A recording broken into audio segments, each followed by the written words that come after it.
The Give and Go Show is back in your life. My name is Griffin Queen, as always, joined by the beautiful co-hosts Matt Ferentinos and Matt Modi. We've got a lot to talk about this week. We are currently in the middle of some NBA games because we are getting started a little bit later than we normally would. So if you're watching us live, we appreciate you being here. If you're listening to us after the fact, we hope you enjoyed the episode.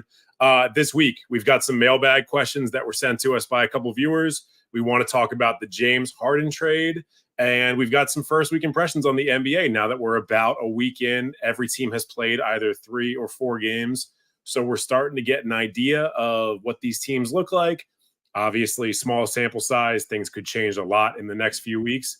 But we are seeing some new rosters. We're seeing some cohesion. We're seeing some things that maybe we didn't necessarily expect. Let's get right into it with the mailbag. Ferentinos, Modi, always good to see you guys. I'm going to read off the mailbag question that we got. And then let's just jump right into it, okay? Perfect. Yeah, you're looking beautiful as well, Griffin. Just want to. Thanks, man. I appreciate that. That's sweet of you to say. Did you see what I tweeted about this episode before we got going? I know something about the Wizards' faces that you. I accused us of having faces that are made for radio. So if you're listening to us on Spotify or on Apple Podcasts, you are getting us in the preferred medium because you don't have to see at least what I look like. But if you're watching us on YouTube or on Twitter, you can see my ugly shaven face. Let's get into the mailbag. We got this question from a buddy of the show, this guy, Kalen. He said, what would it take for a rookie to win a major award outside of Rookie of the Year in the modern NBA? I know 2 rookies have won MVP, one being Wilt and the other being Wes Unseld. Shout out Washington Wizards. But it feels like a rookie winning one of the big 3 of MVP, Defensive Player of the Year, or he said Offensive Player of the Year. That's not a word. 6-man. I'm not. Yeah, he might be thinking of 6-man. That might be what he's thinking of. Is unprecedented in the modern era. Curious what you guys would have to fall into place to change that. Modi, for this one, I kind of want to get started with you, because you, I think, have the most recent Rookie of the Year on your. Not the most recent Rookie of the Year. Your team has most recently had a Rookie of the Year on your team. Yeah, Ben Simmons. Yeah. Yeah, I feel like there's basically only 2 examples where this would happen, and they both involve the same thing. The rookie would have to go, in my opinion, to an immediate contributor. So whether that's like a Celtics-Nets situation where the Celtics literally got the number 1 pick, not because they sucked, because they traded for it type thing, or if it's like a Ben Simmons, Joel Embiid, Chet Holmgren situation where they miss the first year or 2 of their career. So then if possible, their quote-unquote rookie year is maybe a team that's better. Like when Ben Simmons was a rookie, the Sixers were the 3 seed, and that team was built to win. But like Wemby, all these players going to teams that earned the number 1 pick by sucking, I don't think that'll ever happen. But let's say, the year the Warriors had the number 2 pick, let's pretend they got the 1 pick, and I guess that was Anthony Edwards, and like Clay hadn't gotten hurt. Then I don't necessarily know about MVP because when you have Steph on your team, but like whatever, probably a different award would be my guess. So those are the 2 things. Like either the team gets the number 1 pick not because they sucked, or the rookie misses their first year or 2 years and then immediately comes on a team that's built to win. Yeah, I feel like just because that's the only way it can really happen. I feel like Wembanyama this year, if the Spurs were maybe the 3 seed, but he also is averaging 30 points a game, 15 rebounds and 8 blocks, that might do it, but that's unrealistic given his trajectory now. It has to be something just the number of blocks that you always throw out for him is so funny to me because if he averaged 8 blocks at any point in his career, he's winning Defensive Player. No one's ever done that. Yeah. I mean, yeah, that is crazy, and he has a shot to do it this year if he blocks. I saw a statistic where players getting guarded by him, their shooting percentage drops 26%. He is going to be insane for blocks. He just has to stay on the court with the fouls and the health concerns. But I feel like something like that for at least MVP, I could see Defensive Player of the Year though. I mean, because we're going to see the example of it now, how many blocks he gets, how much disruption he causes. If he actually gets the win shares and the Spurs are maybe a play-in team, and it's really because of the highlighted defensive effort there, I think it's in the conversation, at least for one of the major awards. But yeah, MVP, I just think unless the rookie literally comes in and is already 50-year LeBron James just dominating everybody, there's no shot of it happening. How would you feel about the idea that Wemby might not even be the best defensive rookie this year? Who would you put ahead of him, Chet? Chet Holmgren's probably the easy answer there. And just to give some stat analysis for that one, doesn't matter. We're 4 games into the year. These stats are going to change a ton. Through 4 games, Chet's at 15, 6-2 with 4 stocks and 1.5 turnovers. Wemby is at 16, 8-2. So he's got a little bit more on the points and rebounds with 3.8 stocks, but 5 turnovers. And he's actually playing slightly more minutes than Chet is so far. And Chet thus far, again, 4 games. This doesn't matter. His advanced stats are significantly better through those 4 games. Chet's at 0.5 win shares. Wemby's at negative 0.1. And Chet's per is almost twice as much as Wemby's is. Doesn't matter. Doesn't say anything either way. I'm going to keep saying that. But I think your point about Wemby, really from both of you, is that if we are going to see it, it's probably going to be defensive player of the year that could potentially happen. And it's going to be somebody who just comes in and completely changes the face of their team. And I think MVP likely requires a greater jump in win total. Like we've seen some incredible guys come into the league and not win. Obviously not necessarily as much recently, but like Tim Duncan came into the league. They won 20 wins the year before. Obviously, they were missing David Robinson. That's why they won 20. The previous year prior to that, they won 59. But the next year, with Tim Duncan being their primary option in a lot of ways, they won 56 games. It's a 36-win game. That's incredible. Shaq took a 21-win team to a 41-win team. There's guys that have had that big jump. Carmelo had a big jump. I think he took them from like 13 to 37. Or maybe even to 41, because I think LeBron took his team from 13 to 30 or 17 to 35. Like we've seen big jumps, and these guys are still not in consideration for these awards, partially because it's a narrative thing, partially because coaches and media members don't necessarily want to vote for a rookie. I think they feel like they quote unquote haven't earned it yet. Yeah. Defensive player of the year is the only one that I really feel like is possible. I mean, 6th man of the year is possible, but that's not on the same level of the other 2 awards. Like if you came in and you're like a LeBron James talent and they put you in a bench role, yeah, you should win 6th man of the year. Like that would make a lot of sense to me. But unless Wemby or Chet does it this year, I really don't think we're going to see it for a long time. I think the game just doesn't encourage it. Yeah, it's like players either come in too young that it's just almost impossible for them to be that good. Or if they come in older, it's because they're not as talented and they're probably not as good. You know what I mean? Like think about a 4th year senior versus that would be someone's 3rd year in the NBA. Like that's massive. Yeah. I mean, you could conceivably have somebody like a Tim Duncan come in who is coming in at 22 years old or whatever it was when he entered the league. Maybe he spends a few years in the Euro League or something like that. And in that case, yeah, he's going to be putting up pro numbers immediately. I could absolutely see that happening. But if it's a guy coming from college or a guy coming from the G League Ignite, they're not going to have enough minutes. They're not going to get enough burn.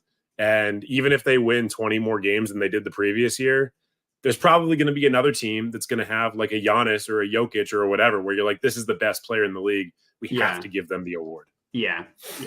I mean, I feel like the most recent example of someone who could come in who's like pro ready, because talking about like, I feel like Europe has pro leagues. Literally, the DM just commented what I looked up too. Luka averaged 21, 7, and 6 in his 72 games, and he was rookie of the year. And I don't think anyone even like brought up that he could be an MVP consideration, because I mean, that's ridiculous coming in a rookie year and averaging almost a triple double. Yeah, the Mavericks they weren't that great either. Yeah, they didn't make the playoffs. Last year, they were like kind of sending him off with his flowers, and there were some moments with him and Luka on the court.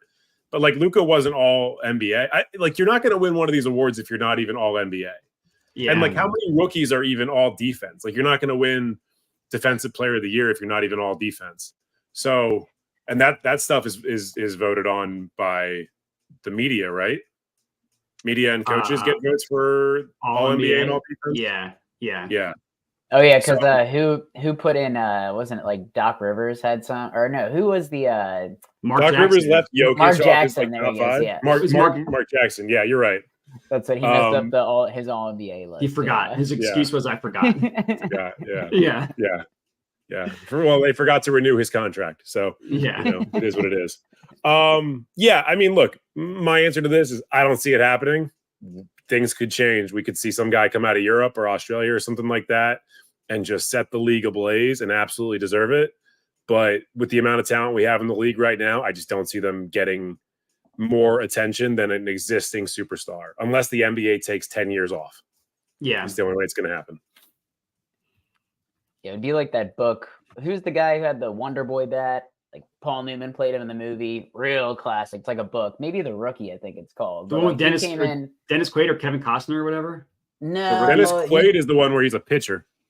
He was like he was 30 when he came in. He got like shot in the shoulder. No one knew who he was, and he immediately dominated. But that's another example of someone just not knowing who they are and then coming in and doing well. Because like the same thing with football, it's like so hard to come in and adjust to the speed and level of play of like every professional on every team is probably going to be like the guy that's talked about as a lottery pick in college. Like everyone is just so good. It's just really hard to come in and dominate. Yeah. Could happen. I don't think any of us necessarily see it happening. But Kalen, hopefully we answered your question. Let's move on to the second question of this mailbag. Somebody sent us a tweet, and I'm sorry, I don't remember who sent it to us. I wasn't able to find it, but I think it might have been on Instagram. They sent us like a graphic of it. It was from NBA Central. It was DeMar DeRozan needs just 33 points to surpass Larry Bird on the all-time scoring list. Is he a future Hall of Famer? And so I'm just going to read off a couple of his awards and highlights, and then Ferentinos will start with you. DeRozan, 6-time All-Star, twice All-NBA second team, All-NBA third team one time. He's got some college stuff there. He was the Pac-10 tournament MVP. Pac-10, not exactly the deepest conference in the mid-2000s, so let's call it what it is.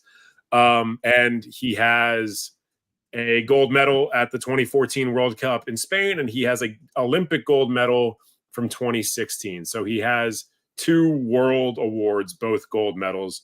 Ferentinos, let's start with you. How do you feel about DeMar DeRozan? I mean, I love DeMar DeRozan even after he left the Raptors, and obviously like it led to a ring with them getting Kawhi. I still think he had a really good career with the Spurs and was able to score, did really well with the Bulls as well. I don't know, because I was just trying to think like of guys and NBA players who don't have a championship but would still be considered Hall of Famers. And like Vince Carter comes to mind for me. Played for 22 years and never got his hands on a championship. Carmelo Anthony might be another one that I consider as like possibly a Hall of Famer. But I don't know. I mean, I think volume of stats and career could be, but then with the way that scoring is now, I feel like 5-10 years, like he's going to get passed by people that are worse than him. And then should he be considered a Hall of Famer? I don't know.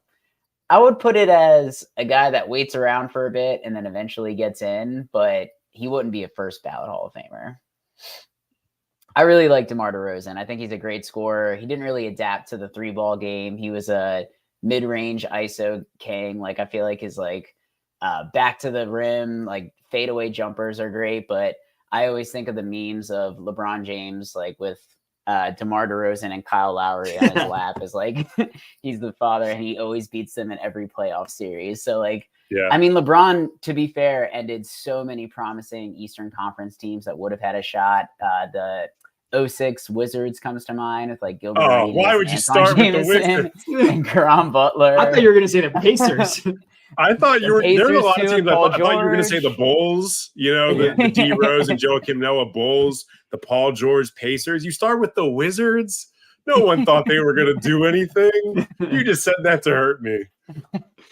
But I don't know. I think like Hall of Very Good, Hall of Fame is quite. I don't know. Like I feel like maybe it's the NFL too much in my head because I immediately was like, well, this is me like defending Tony Romo being in the Hall of Fame. Like, I thought he was an amazing quarterback, very good for the Cowboys, put up great stats, but like never got over the hump. And that's what people are going to remember you by. Sure. I mean, never once being a first team All NBA, a 6-time All-Star it's a good resume. It's not a Hall of Fame resume. And if you just think about it, like he had 2 years where he averaged 27 points per game. That's good. And they're like 6 years apart, which is impressive. He's a career 21 points per game guy. He's never been a huge like rebounder, huge assist getter. He's really just a scorer. And it's just like passing yards in the NFL. Like you're going to look at stats and you're going to be like, well, Matthew Stafford is better than Joe Montana if you just look at raw stats, because it's just a totally different league. So him passing Larry Bird, like Jordan Poole might pass Larry Bird. That doesn't mean anything, depending on your longevity. And when I come down to it, like his best year was he was a top 10, top 15 player in the NBA. Like if you're not top 5, top 3, are you worthy of being in the Hall of Fame? Like at any year in your career, like in your prime, that's obviously very subjective.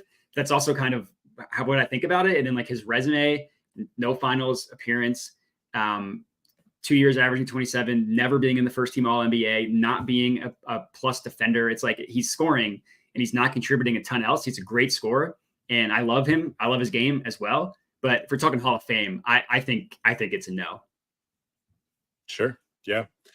I went back and forth on this one a lot because, there's a lot made about the fact that the NBA Hall of Fame of the pro sports leagues is probably the easiest one to get into. I think we would probably say baseball is the hardest. Except my thing is I already said it wrong because it's not the NBA Hall of Fame. It's the Basketball Hall of Fame. And so obviously you take college into account, which is part of what got Carmelo in. It was college and his Olympic performances.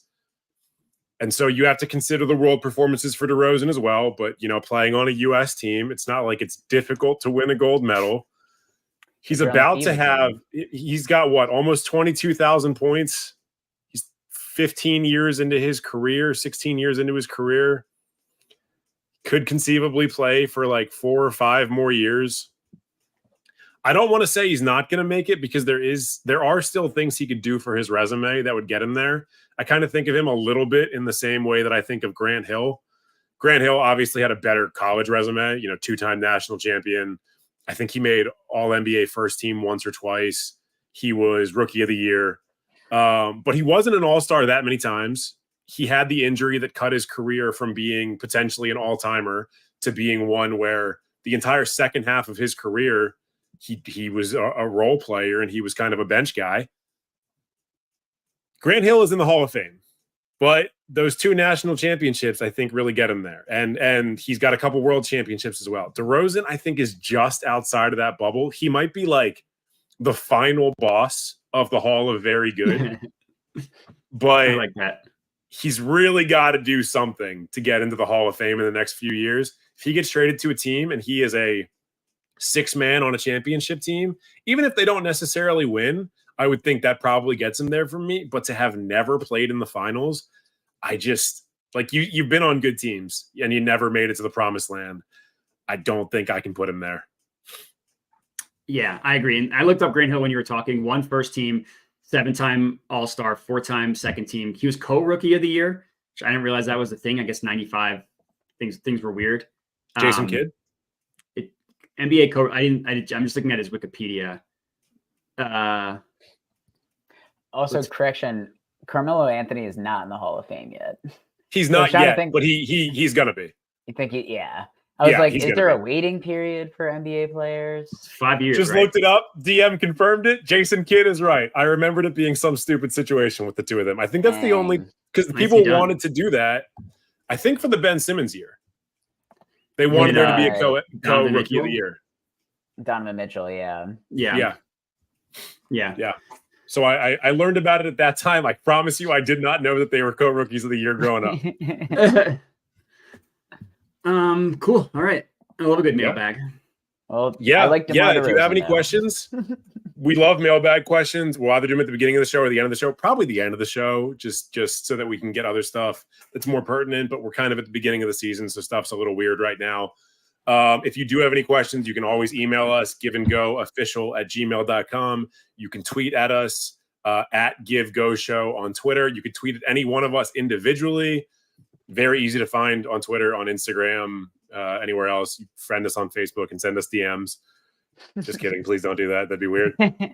We do not have a P.O. box. The DM is asking us right now. If you ever do want to send us stuff, I'll just give you my address and you can send me merch. You can send me stuffed animals. You can send me anthrax.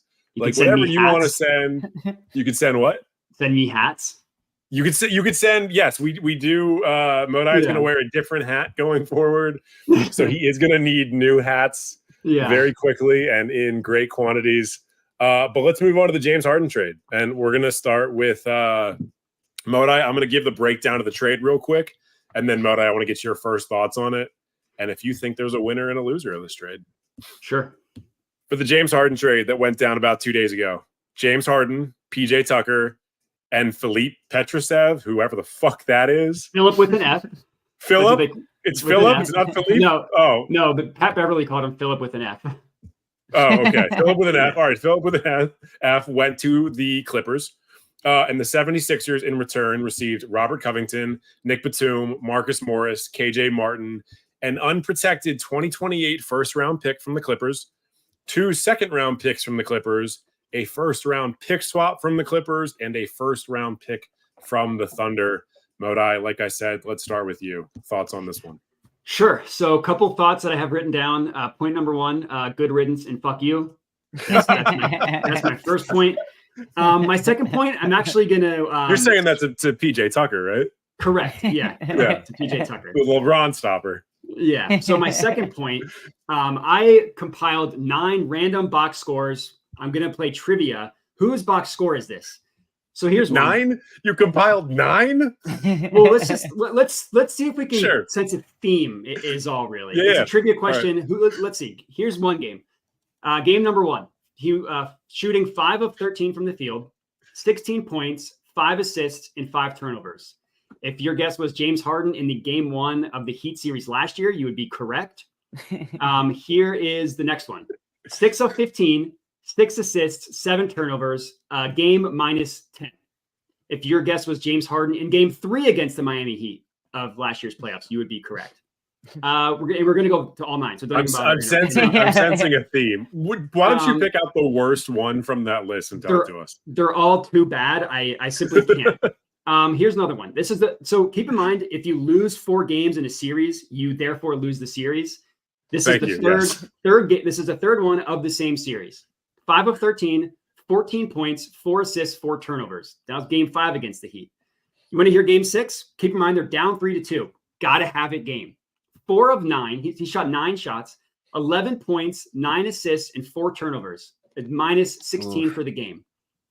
Really good stuff. Don't worry, we only have 4 more. I'll skip one. The Miami Heat. Let's just remind everybody they did in fact go to the finals last year, so they were a bit of a good team. But I'll let you continue. Sure, that's a good excuse for your second best player to completely have diarrhea all over himself. How about your best player?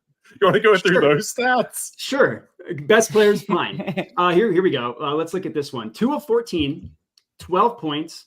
4 assists, 0 turnovers. Great job, 0 turnovers. Give him applause. Protected the ball. That is a man who protects the ball. A -21, game 2 against the Celtics. That's fine. Game 1, he was amazing. Oof, -21. That's tough. Let's look at the first home game in Philly. Embiid just won the MVP. Team's fired up. He was probably going to come out firing.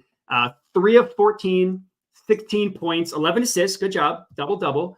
5 turnovers, a -12. That's tough. That's game 3 against the Celtics. Let's see here. We got game 6 against the Celtics. Can I jump in on that one real quick? Yeah. This is game 3. Yeah. In a 34-point loss, Joel Embiid, -23. Oof. Yeah. Did he get traded? 15 points. 5 blocks, though. He had 5 blocks. Only 3 turnovers. Only 3 rebounds from my man Embiid. Yeah, that was 7 feet tall. The center. He got hurt came back from injury that game, right? Yeah, and I don't believe that Embiid was he in the trade. I don't think so. So it's he wasn't. I want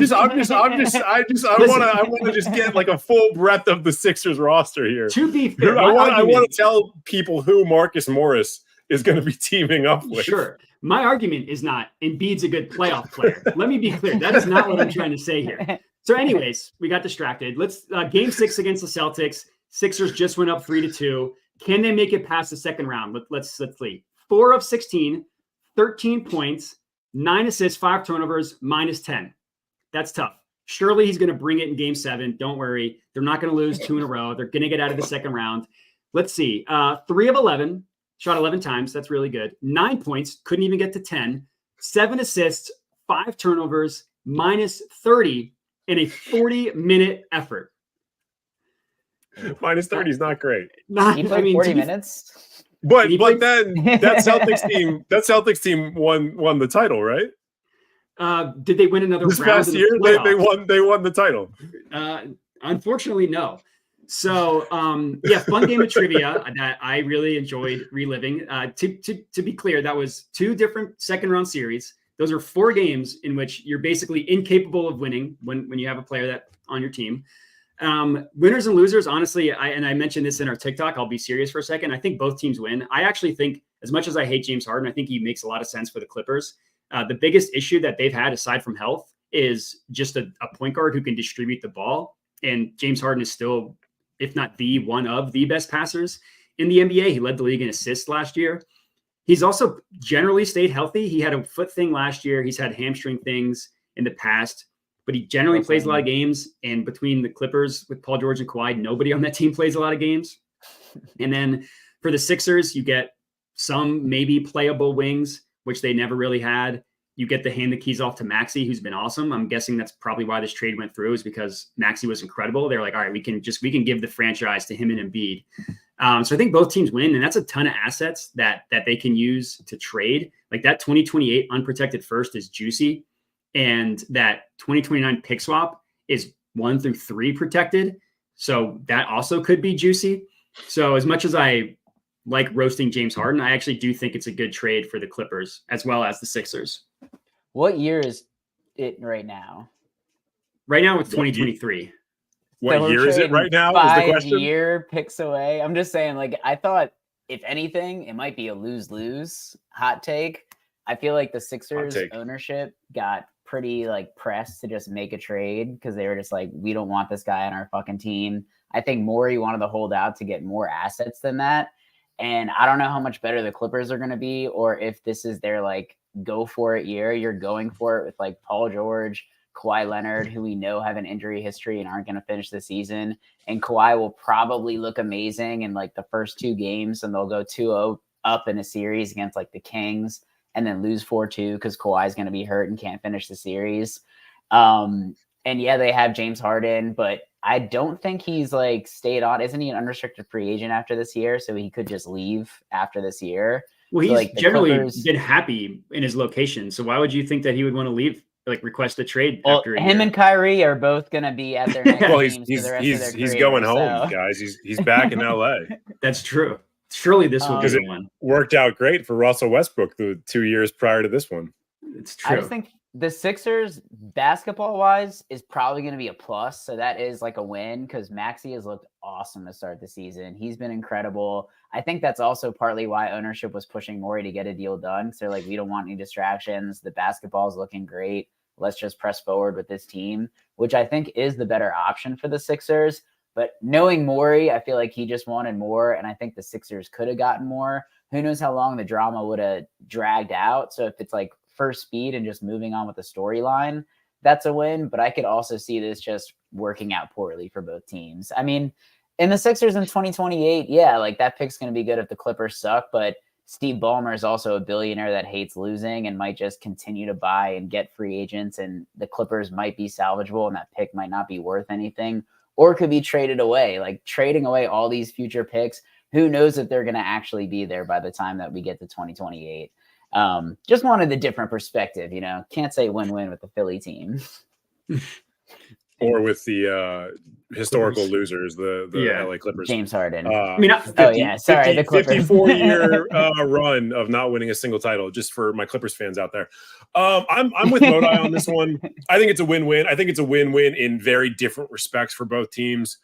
The Clippers are all in. We knew they were all in. We've known for a couple of years now, since they made the Kawhi and Paul George trade, that they were all in. Everything they have done has been for a win-now position in the league. And I honestly, going into this year, I didn't think they were particularly close. The injury history with PG, the injury history with Kawhi, their lack of front court depth behind Zubac. I honestly think Russ is really good for this team. We've talked about him a lot, but I don't think he's necessarily the guy that put them between being a genuine contender and not being a genuine contender. Like, there's other issues with this team. Harden, in my mind, can be the guy that turns them into a genuine contender, although they're still below the Celtics, below the Nuggets. potentially below the Suns kind of in my head because there's just like an absolutely loaded starting five, but it's multiple guys who need the ball, guys who are not quite the defenders they used to be. Even Kawhi Leonard is not the defender he used to be. Paul George is starting to slow down on that end despite always being a very talented wing defender. But if you're going to go all in as far as you possibly can. The Clippers are doing that. I respect them for doing that. And then on the other side of things, obviously there's a lot of assets here that we can get caught up in. All of these players that were received, maybe with the exception of KJ Martin, they don't matter. Nick Batum is retiring after this year. Robert Covington was not in the rotation for a Clippers team that has dealt with a lot of injuries. So I'm not really expecting him to be a contributor to this team, although it is nice to see him back in Philly, one of the original process guys. Marcus Morris, for my notes for him, I put Marcus Morris because he sucks. He's bad at basketball. He's a bad locker room guy. You're better off waiving him, and they very well might do that. But he can still be a big body inside if you need him to be. The picks are great. The Clippers are probably going to be really bad in 2028 because they've gone in so full force right now. But even outside of all of this, outside of all the assets, the big thing that this trade allows the Sixers to do is get off all the money of the guys that I just named. They'll be off the James Harden money next year. And now you've got a better chance to build a team around Joel Embiid and Tyrese Maxey because you open at least one max slot in the next year when Tobias Harris' contract expires, potentially two max slots if they play this the right way. So we could be looking in a year or two at a Philly super team built around Embiid because of all of the money that they have now made available because of this trade. So the Clippers might be better today. The Sixers will be better tomorrow. And the Sixers' future is now potentially loaded for either future trades or, if the Embiid thing doesn't work out, a potential rebuild by the time we get to 26, 27, 28. Sixers won this trade more, in my opinion, but I'm not going to say either team is a loser. I think this is, if you're the front offices for both teams and James Harden is a distressed asset, this is kind of the ideal scenario where both teams come out of this being like, yeah, we did what we wanted to do. Yeah, I agree with you. I don't necessarily think there's a better offer out there. Like, who was giving a better offer and for what? Like, they got essentially a unprotected pick, which is 5 years out. I'm not necessarily saying that, like, oh, who they get in the draft in 2028 is going to be good. It is a very, very plus asset, which is all that matters in terms of trading. The 2026 first round pick is the worst of like three different teams. So that's not really going to matter. All that means is that they can trade more of their own picks now, because before this trade, they could only trade one of their first round picks because of like how you can't trade a first round pick 2 years in a row. And they're out so many with the Horford trade, getting off Horford. And then with the James Harden trade, the first time, the Nets have all the Sixers first round picks. So it just allows them to trade a lot more. Like, now they have a legitimately good, from the picks perspective, trade package that they didn't have before. Yeah, and just to comment on Griffin's point about just freeing up all the money, I saw a post where the Sixers could get Zach LaVine and DeMar DeRozan on their team and not paying the luxury tax, which is kind of crazy. And the DM made a point that Sixers squad with like Maxey, LaVine, DeRozan, and Embiid, if they win something, that could put DeRozan in the Hall of Fame. To circle back to the DeRozan Hall of Fame point, that could be what gets him there as part of a Philly super team. Look, I'll say I don't think you necessarily want Zach LaVine, but I don't know if you feel the same way about this. Just put up a 50 piece though. He's too combustible. Yeah, he's got the injury concerns. I like watching Zach LaVine play as a fan of teams that Zach LaVine is not on.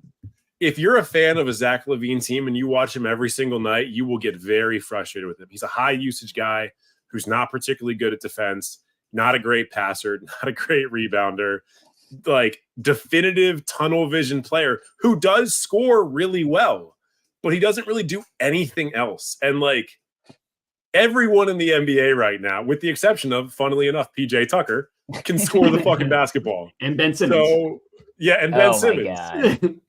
I'm watching too much of that right now. I was trying to have hope, but he's just doing the dump off bullshit again. Oh, it's the worst. Any difficult shot he takes where it's just like, oh shit, like, and you would think that you'd throw your dominant hand. It's always his right hand that he shoots with every time. It drives me insane. But yeah, we don't have to talk about Ben Simmons anymore.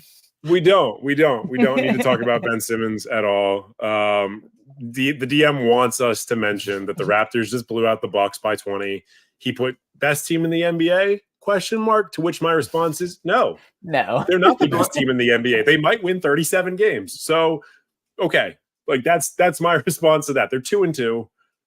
Let's get over ourselves when we talk about the Raptors. Anything else that you guys want to touch on when it comes to the James Harden trade? I can read those playoff stats off again if you want me to. I would love that. And look, if there comes a time where I like the Clippers might beat the Lakers in a game tonight, so I might be very frustrated with them. I might listen to those stats after the fact and just like rock back and forth in the shower. But until we get to that point, I don't need to hear them again. Okay. Yeah, let's get to some first week impressions. We kind of touched on some of them right now. We got some Ben Simmons stuff. We got some Raptor stuff. Elliot wants us to mention they're 2-3 actually, and they only win when we're recording this pod. So I guess they only win on Wednesday nights. That's weird. That's a weird stat. I hope that holds up. If that holds up, definitely bet the under if it's still available, because we don't record that often. I had a couple notes here on a bunch of teams. I'm just going to kind of go through them, and you guys stop me whenever. I'll touch on a couple different teams. Obviously, knowing me, I've got to start with the Lakers. Oh, yeah. Significantly better start this year. I think we can all say that. They're 2-2 going into tonight's game against the Clippers. They lost to the champs. They lost a overtime nail biter to the Kings in a game that I thought was coached very poorly. Very easy for me to say from the couch, but I think this is kind of the consensus. They beat the Suns, who were shorthanded, and they beat the Magic. The Clippers game tonight, they're not going to be full strength because they're not going to have Harden, but I think they will have PJ Tucker. PJ Tucker said he's going to play today. Yeah, he just needs to pass the physical, and if he does that in time, then he'll play. So yeah, he'll probably play. Is there a particular reason why he would be available before Harden? Is it just because like there's so many different contract things? Nope, it's reconditioning is why Harden is not reconditioning. Playing. Oh, so it's like when he left Houston. Yeah, he's got to find a dumpster to dump the fat suit into. Exactly. Not a lot of dumpsters in Los Angeles. And the Lakers will continue to miss Rui, who injured his eye in the game against the Kings, and Jared Vanderbilt is still recovering from his heel injury. So they're missing two of their top 6 or 7 players. I think the Lakers are likely favored in this one, but I can't say for certain. Modi, you might know. I'm pretty sure they're not favored. They're not favored? Okay. They've lost the Clippers in 11 or 13 straight games, so that honestly is not crazy to me. They've lost an absurd number of regular season games. Yeah. Jeez. Actually, no, I was wrong. They are favored. They're 3-point favorites. I don't know why I had the opposite. Yeah. If you believe that there is something to streaks in sports, you should bet on the Clippers, either money line or to cover, because the Lakers lose to them a lot. Is it really 13 straight? It's either 11 or 13. It's a lot. It's like wild. It's like 11. 3 straight seasons. It's 11. There we go. That's crazy. Yeah, it is. It is crazy. It's a crazy stat because the Clippers haven't won shit, and the Lakers in that time have won a title. Yeah. But if you look at their head-to-head matchup, the Lakers have won 150. The Clippers have won 85. So that's so bad. I mean, look, the Clippers were like the Washington Generals of the NBA for the first 40-ish years of their existence. Yeah. So literally, it's like before this 11-game winning streak, the Lakers had doubled up the amount of times they had beaten the Clippers. It was 150 to 74. Well, I mean, that's the Clippers championship right there. That it's no longer double the number of wins. Hang the banner. You gotta hang the banner. You gotta hang the Taylor Swift banner, and you can hang the it's no longer doubled up banner. Yeah. Lakers last year started 1-7, 1-6, something like that. They didn't win game 3 of the season, I think, until the 13th or 14th game of the season. So as long as they win their 3rd game sometime in the next 9 games, they will be ahead of last year's pace. Any thoughts on the Lakers so far this year? They've had a couple primetime games, so I don't know if y'all have had a chance to watch them.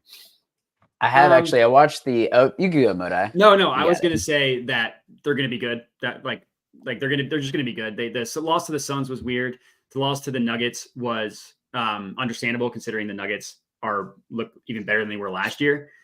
the LeBron minutes thing I thought was weird, where it's like he's going to be on a minutes restriction, and then immediately played 39 and 35 minutes. It's like and that played the entirety of OT, played the entirety of a fourth quarter.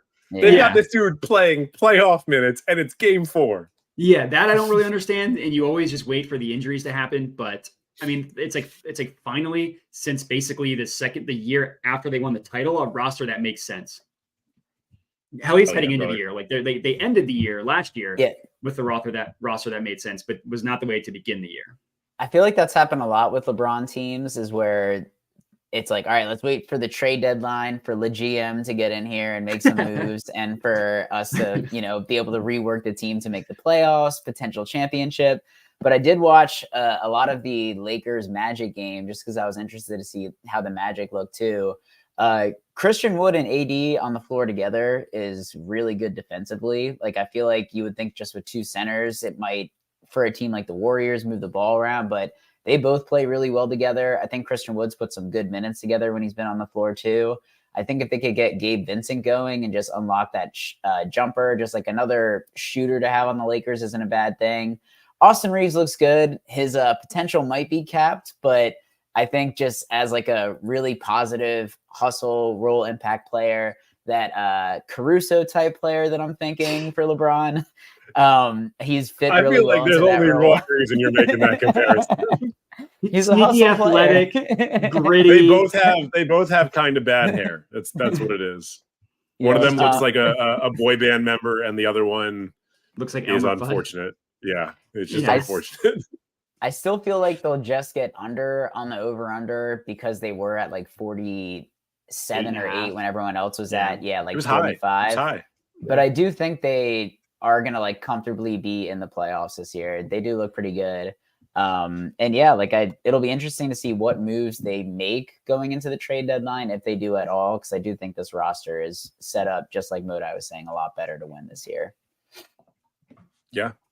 Yeah, I mean, I really like the Christian Wood fit so far. People were very down on it for pretty understandable reasons, but through 4 games, he has genuinely looked like their best bench piece. We'll see how things change when Rui recovers. Rui always having weird injuries. And then when Vando comes back, not much more to say on the Lakers. We'll see how tonight goes. We'll see how they match up with the Celtics. I did want to touch on the undefeated teams that are left in the league, because all 3 of them are playing right now. The Celtics going into tonight were 3-0. The Nuggets going into tonight were 4-0. And do you guys know who the 3rd team that was undefeated going into tonight was? Yeah, the Dallas Mavericks. The Dallas motherfucking Mavericks. That bullshit Luka put in to beat the Nets had me fuming. Oh my God. Could not believe that. He didn't miss a shot. He's averaging 40 points on 58% shooting and 46% shooting from 3 or something. It's dumb. I hate it. Yeah. And they said, I called bank in Slovenian. Get the fuck out of here. You did not call bank on that. Isn't he your favorite player? No, Cam Thomas is my favorite player now. Cam Thomas is your favorite player now, yeah. Something to note for these teams. The Celtics, as we were speaking, improved to 4-0 with a 155-104 win over the Pacers. Damn. So pretty those good are team. 2 numbers. Damn. Yeah. Pretty good team. The Nuggets are currently losing 67-85 to the Wolves with about 14 minutes left in the game. So it's possible that maybe this Wolves team is just a bad matchup for the Nuggets. They made them absolutely struggle for it a little bit in the playoffs. Granted, they still 1-5, but I think we could see some interesting matchups there. And the Mavs are currently down 1 to the Bulls at halftime. And the DM is telling us that Luka is averaging 40, 12, and 10, which those are MVP numbers. He's the white Will Chamberlain right now. Yeah, that's has Kyrie even played yet? Because he's been hurt, right? I know he's out. Played in game 1, didn't he? He played in the Nets game too. Okay, so he played in 2 games. Okay, I knew he was out tonight, and I thought he missed the last game. That's why I wasn't sure. Yeah, I know. I know he played in game 1. Yeah, a lot of guys with weird nagging injuries to start the season. I think a lot of it's probably from the offseason. You mentioned earlier Austin Reeves has looked good. I disagree on that. I think Austin Reeves has looked terrible. They've talked about it a little bit. I think coming off of FIBA without any real break between FIBA, the training camp, and the previous playoff run has been less than ideal for a guy who, let's be honest, is not the most athletic or most like used to this level of minutes in the league. But he'll adjust. He's a smart player, so hopefully they give him a bit of a break. Bucks have started slow. They're now 2-2 after tonight's loss to the Raptors. Any thoughts on the Bucks? Dame's been pretty up and down. Yeah. You guys just had the same thought. Yeah, it's going to take time. Integrating. I saw someone talking about it in your Discord, Modai, being a little bit confused why I think the Bucks were like only slightly favored. It's like, well, they're not good yet. I mean, they're not good yet. The game they won against the Sixers opening night, they should have lost. Like the Sixers is half. I mean, the refs suck all the time. A lot of really bad calls in that game, and then just the Sixers like just total stagnant, classic Doc Rivers offense. That Nick Nurse. If Embiid looked the way in game 1 that he had looked in game 2, and obviously part of it's like the matchup issues, but Brook game Lopez. 2, I think he looked incredible. Games 2 and game 3 1, awesome. he was just Game 1, he looked like he wasn't even interested in being there. I'm sure a lot of that is the matchup. It's Brook Lopez, and that's every game 1 for him. He always looks like. I mean, generally he doesn't even look good the first like week of the year. The fact that he looked good in games 2 and 3 is an improvement upon the previously. But yeah, I mean, the Bucks are going to be fine. Like they're going to figure it out. Replacing Drew with Dame defensively, it changes basically your entire defensive strategy. They also have a brand new coach, which I think is important to understand that they're also integrating that. And then like their depth is a little bit tested from how good their depth was a couple years ago, but they're going to be fine. Like they're still going to probably be the second seed in the East. Speaking of Drew's defense, did you see the clip of Jordan Poole trying to back down Drew Holiday twice and then falling and needing to pass it out to Kyle Kuzma, who jacked up an air ball? Did you see the clip of him casually bring the ball up the court and then like do like a little pivot move and try and launch a 3 against Porzingis, who basically just like reached up and rejected it? That was hilarious. We should all do our favorite Jordan Poole highlight. I also like the one of him. We can have a pool party episode at some point. We can really get into it. The Steph Curry no look 3 that he pulled off. Yeah, that's another good one. My favorite Jordan Poole highlight, as a guy who does like Jordan Poole, my favorite Jordan Poole highlight's not even of Jordan Poole. It's of all of the Wizards fans this offseason. And we talked about this, telling me genuinely that he was on the same career trajectory as James Harden. Oh, it's when you look at stats, you can compare them to anybody. It's like you have clearly never. First off, you didn't watch James Harden at any point. Yeah, that's so stupid. But you also didn't watch Jordan Poole at any point. Like they could not be more dissimilar players in terms of looking at the two of them and being like, yeah, this guy clearly looks like a longtime All-Star, and this guy looks like maybe he's going to top out as a 6th man of the year one time. Like they're not similar. Oh, I hate the Wizards are bad. Kind of. I hate that they're a little unwatchable to start the season outside of their win over the 0-4 Grizzlies. But I'm really loving all of the bad takes that I'm going to be able to bring up at the end of this season from people who said Jordan Poole was going to lead us to like 40 wins, because we're going to be at least 10 under that. Yeah, that's tough. I mean, that over might not even cash. Yeah. At this rate. Ferentinos, I know you had some rapid fire takes you wanted to get into. Let's hit it. Yeah, just some thoughts from like watching some YouTube of the games and then catching games. Shout out to Buff Streams. I was flipping back and forth between. Don't say that. Don't say that. I meant shout out to NBA. League Pass, baby. We got League Pass subscribers on this pod. Don't fuck this up for us. They're going to sponsor. Yes, we can edit that clip. I won't. Some of my week 1 thoughts. I feel great about my 2 MVP picks. Jokic has just looked incredible. And because I picked Jokic, but then my dark horse pick was SGA, which was getting to my next point. The Thunder look incredible. They were up big in the first quarter, but then had like a 14-0 run to end half, which wasn't great. But they're just really deep. I think Josh Giddey has a chance to be 6th man of the year with Chris Paul, because Giddey off the bench is just crazy. OKC is so deep. They're just a lot of fun to watch with all the talent that they have on the court.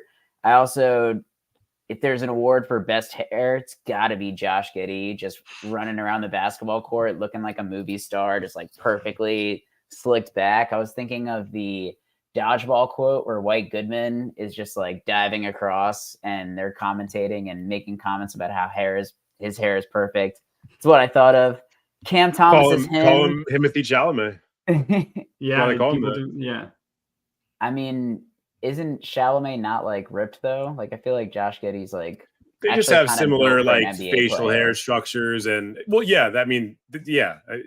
I don't think the comparison is that Timothy Chalamet looks like an NBA player. I think it's that an NBA player has some Chalamet to him. I guess he'd be a mix of Chet Holmgren and Josh Giddey if that's the case. Just because he's skinny? Yeah. Chet Holmgren is 7 feet tall, and no offense to Chet Holmgren, not a very handsome man. Not handsome, yeah. Timothy Chalamet, he's a little feminine looking, which I guess I'm kind of into. Is objectively gorgeous. Let's not get into my bisexuality. Let's move on. Cam Thomas is him. 3 straight 30-point games to open up the season. Yeah, tonight not looking great, but it is you guys are 102 with 11 10 seconds left from a win. Yeah, you're 10 seconds from being what 2-2 on the year. I only had time to watch the 17-point second quarter, so it wasn't as much fun when I was watching the Nets. So maybe you're the problem.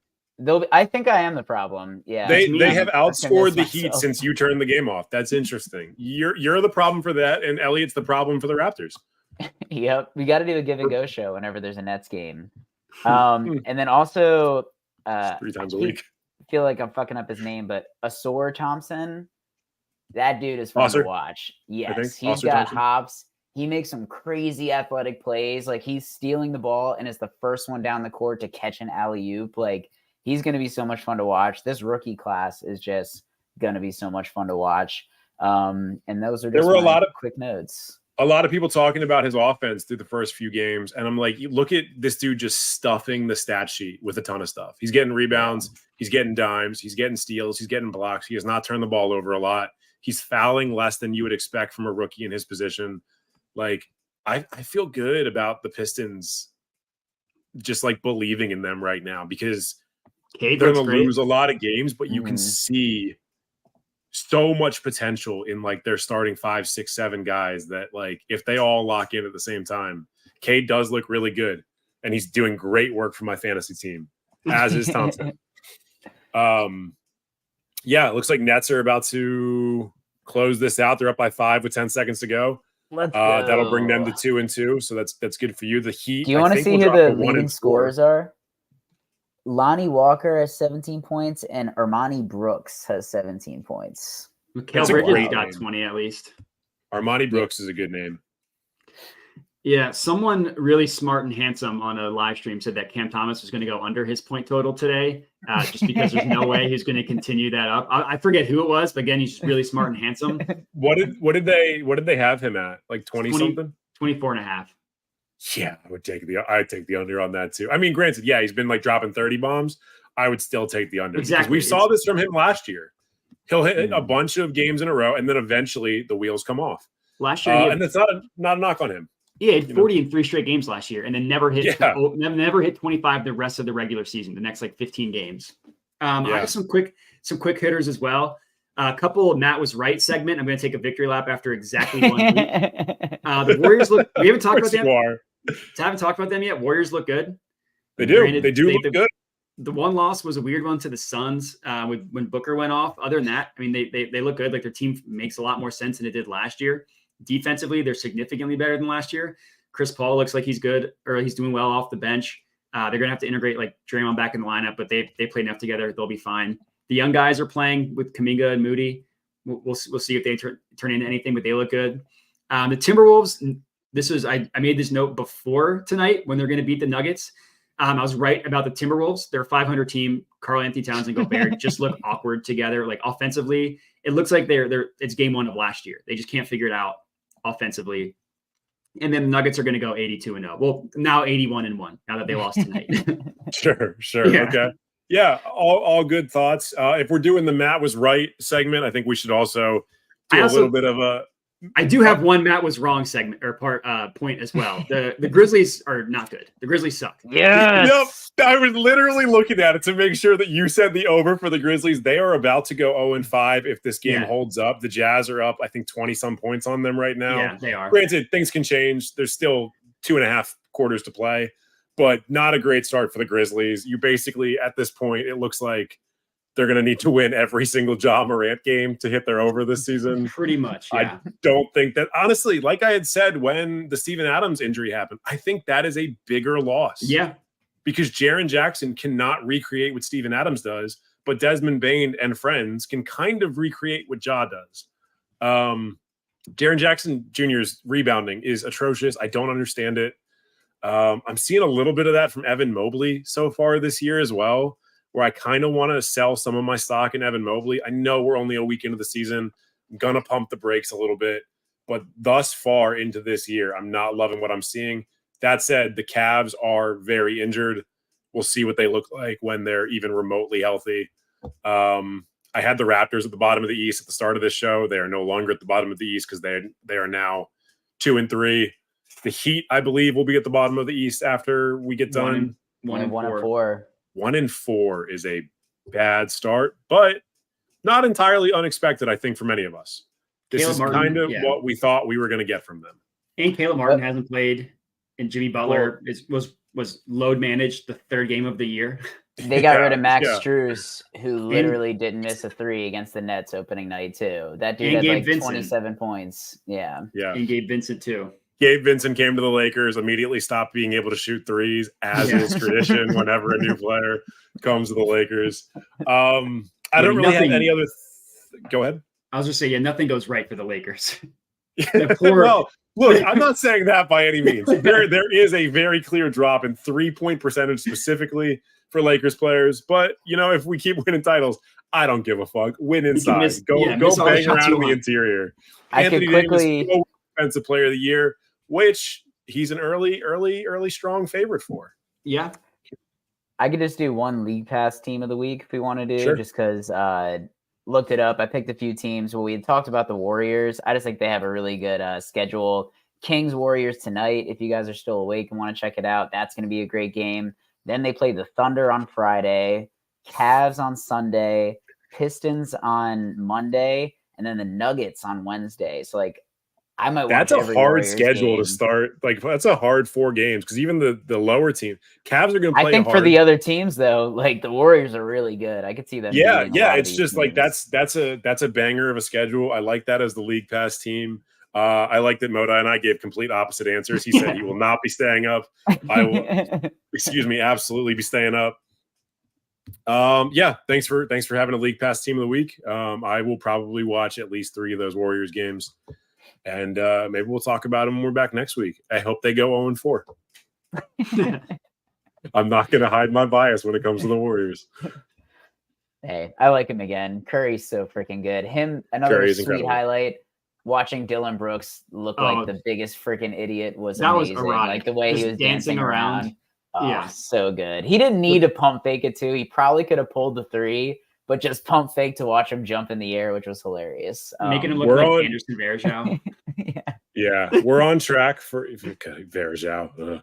I'll give him his credit. He was good at one point, but that late career Varejao was just awful to watch, particularly with that hair. Just infuriated me. Dancing around. I think we're maybe 2 months away, if he keeps this up, from having a legitimate continuation of the Curry versus LeBron conversation. If we start trending in a direction, let's say the Warriors get a win or 2 over the Nuggets, they start looking like an actual championship contender. We got to start having the conversation. I hate doing it, but we've got to do it if it looks like there could be a 5th ring on the horizon. Just different iterations of Steph Curry teams. I mean, it's that's the one constant that's always been there. Yeah. I mean, LeBron also went to 8 straight Eastern Conference Finals, or not even conference finals. Actual finals. He won 8 straight Eastern Conference titles. The Warriors went which is to just insane. 5 straight. which is obviously not Yeah. the same, but And that's they lost pretty good. 2. Yeah. They lost 2, injuries being a major part of one loss, but also of one win. So we do have to temper that. We'll have this conversation when we get to I imagine if Curry's keeping this up, when we get to the All-Star break, we'll talk about it again then. We will probably continue to talk about it throughout the season because we are nearing the end of LeBron and we're not too far from the end of Curry. But for tonight, I think we're all good. Yeah. I think we should have a LeBron versus MJ discussion. I feel like that hasn't been discussed enough in the NBA landscape. Michael I've Jeffrey Jordan heard anyone do it. I've never heard anyone do it. We could be the first. I don't know if you guys know this, but LeBron, in some language that I'm not going to know, Swahili, we'll say Swahili. I don't think it is. Means king. So I don't know how you could say a guy named King could not be the best player in that's of true. all time. I mean, that's just it's evidence. Yeah, that's true. I don't think Michael means king. It might. You, I'm not sure. Have you seen the meme of like baby LeBron and baby Jordan, and like baby LeBron had a lion, and it's like LeBron had a lion 1-0. Michael Jordan never had that shit. Like a little stuffed animal lion. Yeah, like a little stuffed animal good. lion. Like they're both like 4 years old in the pictures. God, fucking basketball discourse about Alzheimer's is just unhinged. And I can't wait to keep it up. I can't wait to contribute to this. All right, guys. If you're still watching us on YouTube or on Twitter, thank you so much for tuning in. If you're listening to this after the fact, we appreciate you doing so.